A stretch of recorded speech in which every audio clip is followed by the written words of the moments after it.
What's up, guys? Welcome to the channel today. Another great weekend of NFL football. I'm stoked to get into it today on my reaction to this weekend.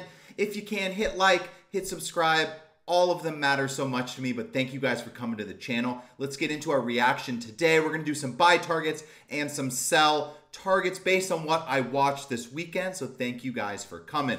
First buy target of the week, I'm going to that Browns offense. Jameis Winston brought the energy. He brought some actual downfield passing as well. Njoku, obviously, I spoke about last week, but this week I'm going to talk about Cedric Tillman as a guy on the up and someone you should be looking to acquire in your league. Tillman really didn't impress much before Jameis took over the last 2 weeks, but in the last 2 weeks of this season, Tillman 8 catches, 7 catches, 2 TDs this week against the Ravens. He absolutely blew up. What I love about it is that he's unlocking different parts of the field because Jameis Winston is actually pushing the ball down the field.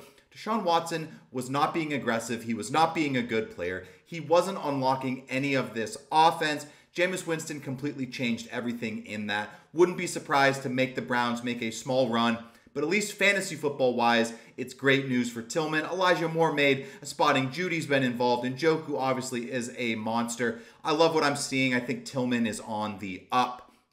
Next player I want to talk about, a tight end for the Buccaneers. Obviously, no Godwin, no Mike Evans, and who stepped up the most? It's going to be tight end Cade Otton. Absolutely monster game. 2 touchdowns, 81 yards, 9 catches against the Falcons. And it really was just him being their leading wide receiver. Not always do players just necessarily take the targets when they go away, but Cade Otton is the best receiver on that team right now. I wouldn't expect 2 touchdowns every week, but from looking at his reception chart from the last week, he's just involved over the middle of the field. Remind you of anyone? Chris Godwin. I think he's the guy that's going to continue to see some of these looks. Obviously always has the touchdown chances being a tight end, big body guy. I liked how the Bucs were able to involve their running backs. I'd expect them to stay involved. Baker Mayfield still looked competitive, so even though I think he has a lower ceiling, still think he's going to be throwing the ball.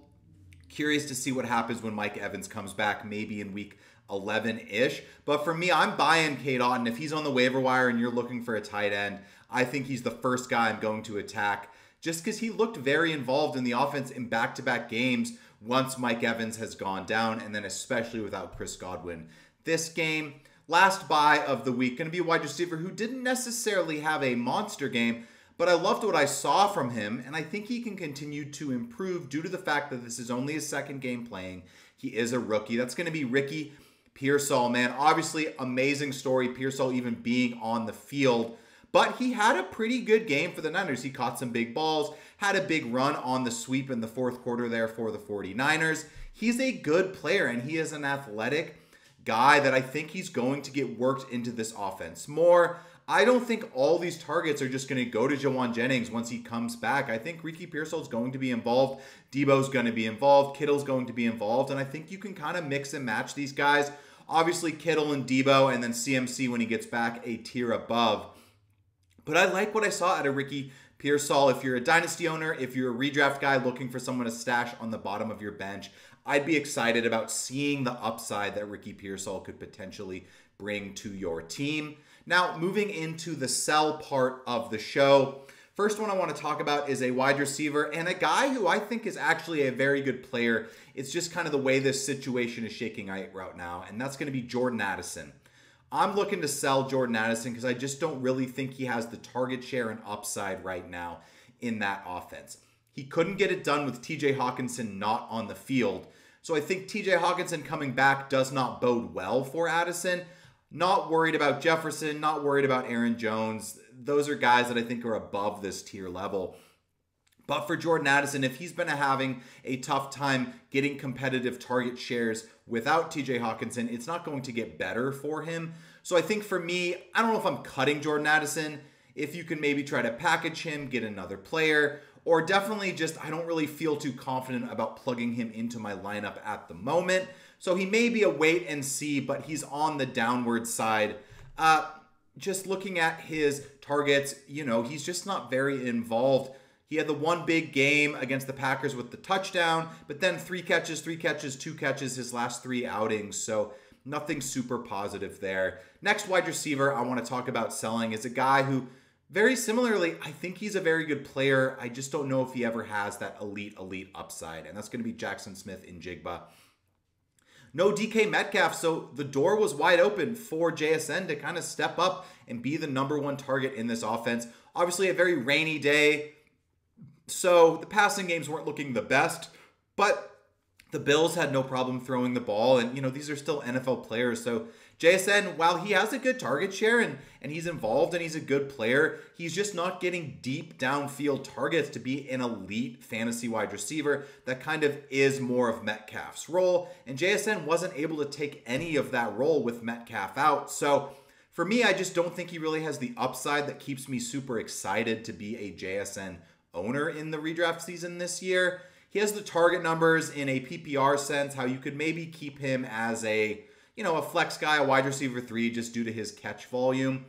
But to me, he's just not exciting, and I really do look for upside with my fantasy football players, and I don't know if JSN is the guy I want to target for upside right now. Going to talk about 2 more guys as ads that I'm looking that might be a little deeper of an ad.